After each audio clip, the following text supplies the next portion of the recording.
नमस्कार, आप देख रहे हैं 4 PM और मैं हूं आपके साथ सिमरन। पहलगाम में हुई घटना ने पूरे देश को हिला के रख दिया है। सिर्फ देश ही नहीं, पूरी दुनिया में इस हमले की चर्चा जोरों पे हो रही है। वहीं अब तक जो जानकारी निकल के सामने आई है उसमें दावे किए जा रहे हैं कि इस आतंकी हमले में 27 से 28 लोगों की जान गई है। हालांकि ये जो आंकड़े हैं अभी कोई ठोस पुष्टि नहीं करते हैं, क्योंकि सरकार की ओर से अभी सामने आए आंकड़ों की पुष्टि नहीं की गई है। वहीं जब तक सरकार की तरफ से आंकड़ों की पुष्टि नहीं हो जाती है तब तक मौतों को लेकर कुछ भी दावे नहीं किए जा सकते हैं। लेकिन पहलगाम घटना की चर्चा हर तरफ हो रही है। वहीं इन सबके चलते मोदी सरकार एक बार फिर से मुश्किल में फंसती नजर आ रही है, क्योंकि मोदी सरकार पे विपक्ष हमलावर तो है ही, साथ ही अब बीजेपी के अंदर भी बगावती सुर उठने लगे हैं और शाह को तुरंत बर्खास्त कर देने की मांग बीजेपी के वरिष्ठ नेता के द्वारा कर दी गई है।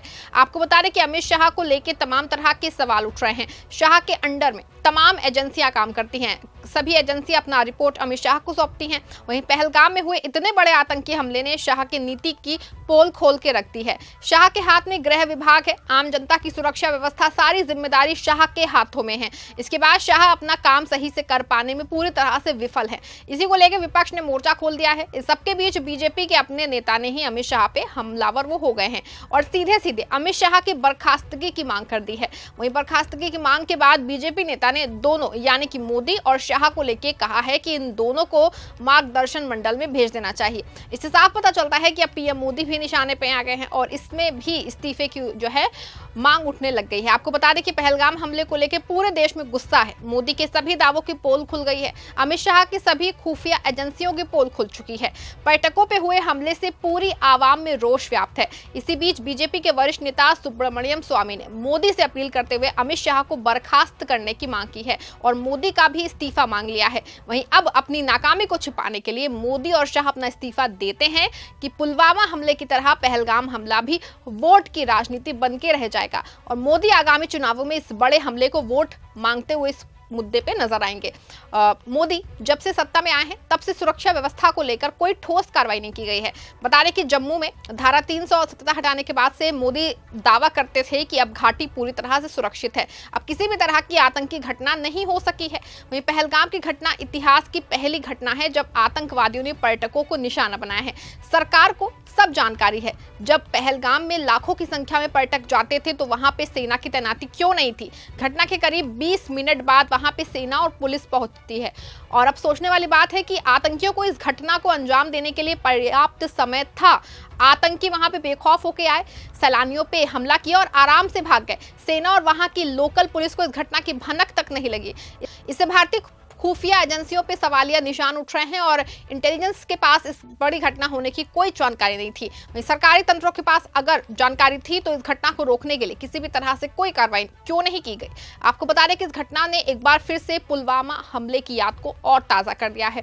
आपको बता दें कि 14 फरवरी 2019 को पुलवामा हमला हुआ था, जो जम्मू श्रीनगर राष्ट्रीय राजमार्ग पे भारतीय सुरक्षा कर्मियों को ले जा रहे वाहनों के काफिले पे जम्मू और कश्मीर के तत्कालीन राज्य के पुलवामा जिले के लेथापुरा में एक वाहन जनित आत्मघाती हमलावर ने उसमें हमला कर दिया था, जिसमें करीब 45 जवान शहीद हो गए थे। जिसके बाद मोदी सरकार ने बड़ा दिल दिखाते हुए बालाकोट सर्जिकल स्ट्राइक कराई थी। पुलवामा हमले को लेकर भी जनता के बीच भारी आक्रोश था। वहीं मोदी सरकार ने चुनाव जीतने के लिए पुलवामा हमले को राजनीतिक रूप दे दिया था और जनता के बीच जाकर शहीदों की कसम दिलाकर वोट मांग रहे थे। वहीं पुलवामा के बाद अब पहलगाम की ये दूसरी बड़ी आतंकी घटना है जिसमें सैलानियों को निशाना बनाया गया है। बता दें कि पहलगाम घटना को लेकर के सरकार जो है वो बड़े सैन्य कार्रवाई करने की जरूरत है उसको, और इस घटना के बाद सरकार को पूरी तरह से आतंक का सफाया करने की जरूरत है। नहीं ऐसी घटनाएं लगातार जो है होती रहेंगी। बता दें कि इस घटना के बाद से पूरी दुनिया इसका विरोध कर रही है और कई देश भारत के सपोर्ट में खड़े हो गए हैं। इस बीच मोदी को अपना 56 इंची दिखाने का समय अब आ गया है। इस हादसे को लेकर सरकार कोई ठोस कदम उठाती है कि नहीं, या फिर ये घटना भी वोट मांगने तक ही सीमित रह जाती है और मोदी जी आगामी चुनावों में सैलानियों की कसम देके जनता से वोट मांगते का काम करेंगे। इस घटना के बाद पाकिस्तान का पानी बंद कर देने से और पाकिस्तानियों को भारत से बाहर कर देने से सिर्फ काम नहीं चलेगा। इसके लिए ठोस रणनीति के तहत सैन्य कार्रवाई करने की बहुत जरूरत है, जिससे पाकिस्तान को कड़ा संदेश जाए और आज के बाद से दोबारा भारत की सरजमी पे कदम रखने के लिए भी उनकी रूह कांप जाए। इसको लेकर के शिवसेना यूपीटी सांसद संजय राउत ने जम्मू कश्मीर के पहलगाम में हुए आतंकी हमले को लेकर बड़ा बयान दिया है। उन्होंने कहा कि ये संकट की घड़ी है, ये हमला सिर्फ कश्मीर में नहीं हुआ है, जो पर्यटक वहां गए थे सिर्फ उन पे हमला नहीं हुआ है, ये देश पे हमला हुआ है। महाराष्ट्र, उत्तर प्रदेश और हरियाणा सहित पूरे देश के पर्यटक वहां गए थे, ये देश और सरकार पे हमला है। संजय राउत ने आगे कहा कि संकट की घड़ी में हम सब एक हैं, चाहे सत्ताधारी पक्ष हो या फिर विपक्ष हो, हम सब एक साथ बैठ के फैसले करेंगे और हमारी ये भूमिका है कि संकट की घड़ी पे सरकार जो फैसला लेगी उनके साथ हम सब हैं। संसद का सत्र बुला के कश्मीर पे चर्चा होनी चाहिए, सरकार को घुसकर मारना चाहिए। आपको बता दें कि इससे पहले बुधवार को संजय राउत ने हमले को लेकर आरोप लगाया कि इसके लिए बीजेपी की नफरत की राजनीति जिम्मेदार है। राउत ने केंद्रीय गृह मंत्री अमित शाह को विफल गृह मंत्री बताते हुए उनके इस्तीफे की मांग की। हमले के बाद कुछ मृतकों के परिवार के सदस्यों ने दावा किया कि आतंकवादियों ने उन्हें गोली मारने से पहले उनका धर्म पूछा था। इसी विषय पर सवाल पूछे जाने पर राउत ने कहा कि अगर आतंकवादी लोगों का धर्म पूछ के उन्हें गोली मारते हैं तो इसके लिए बीजेपी की नफरत की राजनीति जिम्मेदार है। उन्होंने आरोप लगाया कि इसके लिए कोई और जिम्मेदार नहीं है, ये पश्चिम बंगाल से जम्मू कश्मीर तक फैलाई जा रही नफरत का नतीजा है। उन्होंने कहा कि सत्ताधारी दल के नेता दिन रात सरकार बनाते हैं और गिराने और विपक्षी नेताओं को जेल भेजने में लगे रहते हैं। ऐसे में वे आम लोगों की सुरक्षा कैसे सुनिश्चित करेंगे? अमित शाह देश के इतिहास में विफल गृह मंत्री हैं, पूरा देश उनका इस्तीफा मांग रहा है और उन्हें अब एक और दिन भी गृह मंत्री के पद पर रहने का अधिकार नहीं है।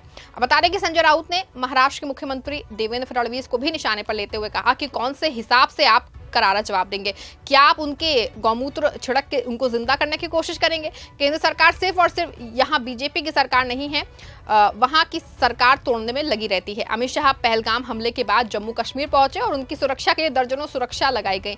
अभी अमित शाह को वो सुरक्षा देके क्या फायदा? देश के लोगों की तो जान चली गई ना, और आप अभी वहां जा रहे हैं। उन्होंने कहा कि बीजेपी की वजह से देश में हिंदू मुसलमान विवाद हो रहा है। जम्मू कश्मीर में मारे गए मुसलमान भी हैं, लेकिन बीजेपी उसे जातीय रंग देने की कोशिश कर रही है। बीजेपी को सिर्फ इतना ही आता है कि जहां बीजेपी सरकार नहीं है वहां तृणमूल कांग्रेस, उमर अब्दुल्लाह की पार्टी और तमाम जहां पे बीजेपी की सरकार नहीं है ये लोग उनको तोड़ें और वहां पे विधायकों को और सांसदों को खरीदने की योजना में लगे रहते हैं। उन्होंने आरोप लगाया कि बिहार में विधानसभा के चुनाव होने वाले हैं तो जाति गणित कहां से सेट करेंगे? उसी के लिए जम्मू कश्मीर में हमले हुए हैं। इस खबर फिलहाल बस इतना ही। आप देखते रहें 4 PM। धन्यवाद।